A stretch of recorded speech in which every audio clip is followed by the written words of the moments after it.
donc le fonds FCP, non, Montségur Rendement, donc c'est le fonds que vous gérez. François Cholet, directeur général de Montségur Finance. On va parler donc de ce fonds. Expliquez-nous tout d'abord, présentez-nous ce fonds Montségur Rendement. Alors c'est un process de gestion extrêmement bien établi et puis assez stable dans le temps, puisqu'il vise à chercher des entreprises pour lesquelles nous avons beaucoup de visibilité sur l'activité, beaucoup de schémas d'abonnement, beaucoup de schémas où vous avez beaucoup de récurrence des flux et pour lesquels vous avez une rémunération élevée de l'actionnaire. Ça passe par le biais du dividende, par le biais de rachat d'actions, d'annulation de portefeuille. Et donc vous avez un fonds qui cherche à construire de manière très récurrente une rémunération pour l'actionnaire avec un maximum de visibilité. Et finalement, c'est un process qui est assez soutenu puisqu'il génère de la performance avec moins de volatilité que les principaux indices. Et si je regarde sur un an, par exemple, glissant, on est à peu près à 8,5% de performance sur ce fonds-là, contre un marché, notamment un CAC 40, en recul de l'ordre de 1%. Alors, parlez-nous maintenant de votre stratégie de gestion sur ce fonds. Ce sont des valeurs donc de rendement, on a bien compris. Comment est-ce que vous allez les sélectionner ?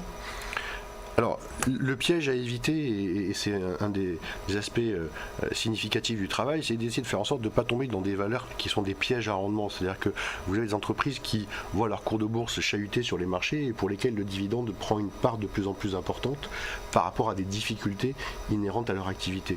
C'est quelque chose qu'on souhaite éviter et que l'on fuit, bien évidemment, parce qu'arrive un moment où le dividende n'est plus soutenable et bien évidemment, vous avez des coupes qui sont ensuite pratiquées.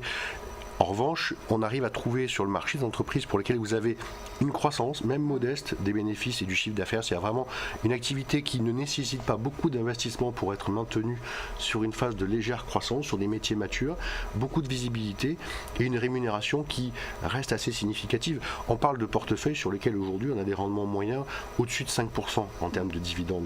C'est très élevé quand on est dans un contexte où les taux d'intérêt sont négatifs à un horizon de 4 ans. Vous imaginez donc que pour quelqu'un qui investit en action et qui a donc 5 ans a priori devant lui, c'est ce que l'on met dans les notices bien évidemment, et bien si vous faites 5 x 5, vous avez 25, ça fait un sacré amortisseur par rapport à la volatilité du marché. Ce sont donc un portefeuille assez concentré de valeurs européennes qui respecte l'ensemble de ces critères et dans lequel on essaie d'éviter des surreprésentations qui sont assez traditionnelles des valeurs à haut rendement. Vous aviez historiquement beaucoup de valeurs financières, beaucoup de valeurs des télécoms, beaucoup de valeurs qu'on appelle des utilities, c'est-à-dire des services aux entreprises et aux collectivités. On a fait attention à ce que ce portefeuille soit relativement équilibré, en cherchant parfois des métiers de niche pour lesquels on a beaucoup de visibilité. On aime beaucoup les concessions, par exemple. Ça peut être des concessions autoroutières, je pense à Vinci, par exemple. Ça peut être des concessions satellitaires, je pense à Eutelsat ou SES Global, qui louent des capacités de satellites dans l'espace avec des satellites qui sont vendus avec quasiment 25 ans d'exploitation au moment où ils sont lancés, prévendus, complètement assurés, des marges à 77%, c'est-à-dire le rêve pour tout actionnaire, des machines à cash merveilleuses qui distribuent des rendements très réguliers, y compris dans les phases de marché très difficiles. Alors, vous avez parlé donc de quelques valeurs là, à l'instant, quelles sont vos principales convictions chez Montségur Rendement ? Alors, on avait une conviction très forte l'année dernière sur les télécoms parce qu'on considérait que la déflation qui a touché le secteur commençait à arriver à sa fin.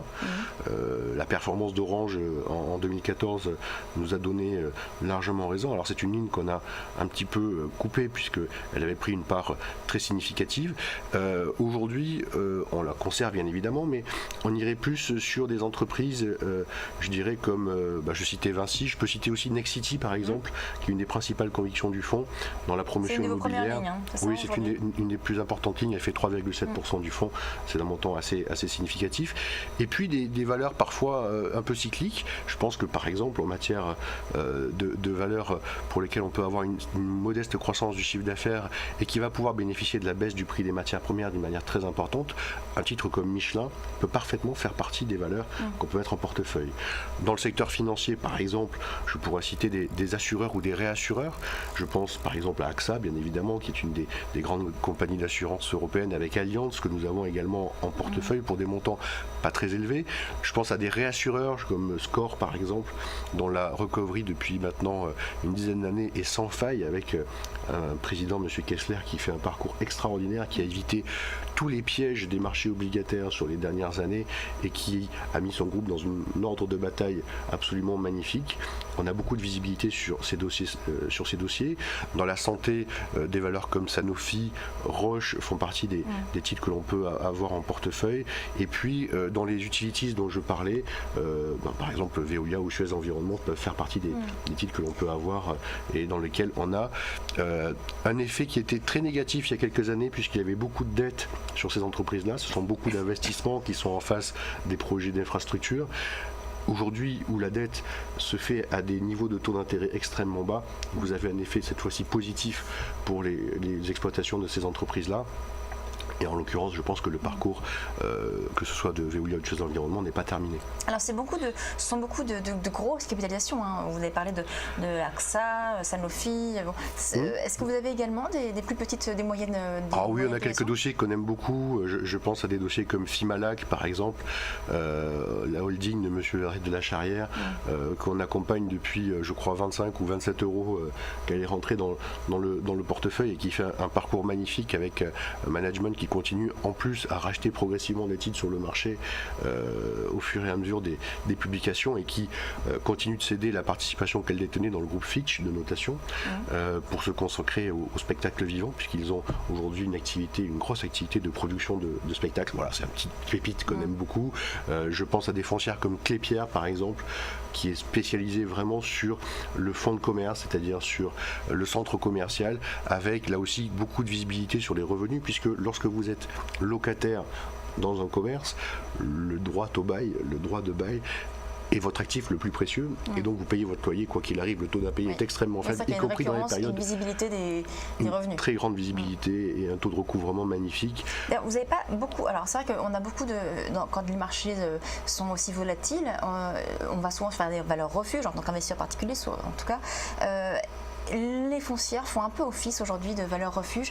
Vous allez progressivement sur ces valeurs-là, ou est-ce que c'est vraiment pas forcément? Alors les foncières, c'est au cas par cas. On n'a pas les grosses. En l'occurrence, dans les foncières, on a vraiment on a Clépierre qui est vraiment un cas un peu particulier, puisque il n'y a pas de bureau, il n'y a pas d'habitation, il n'y a vraiment que ces centres commerciaux.